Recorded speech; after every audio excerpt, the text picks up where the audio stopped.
Гүлмира Әбіқай Атыраудағы резонансты іске қатысты пікір білдірді.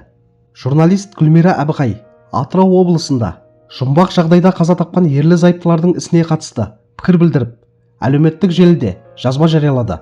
Бұл туралы Араша.kz сайты хабарлайды. Ақбаян қарап отырып, енді өз ата-анасын өлтірді деген күдікке ілінді.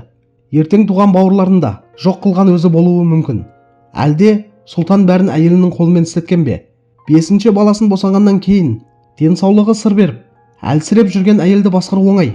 Босанғаннан кейінгі депрессия жеңіл нәрсе емес. Мүмкін сұлтанның ойындағы жоспар жаңа босанған келіншекті жын кірді деген сылтаумен 1 жыл бойы сүйреген кезден басталған шығар, деп жазды журналист. Қадірлі көрермендер, бұл іс расымен де елдің бәрін алаңдатып отырған сияқты. Журналистің жазбасында түрлі болжам айтылған екен, бірақ қазір нақты шындықты тек тергеу ғана анықтай алады деп ойлаймын. Әсіресе кім істеді, қалай болды деген сұрақтар көбейген сайын адамдардың эмоцияға беріліп кетуі оңай.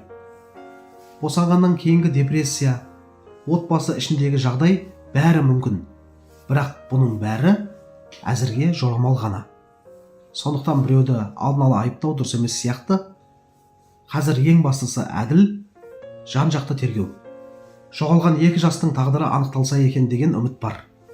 Қоғам болып сабыр сақтап, шындықтың ашылуын күткен жөн деп ойлаймын.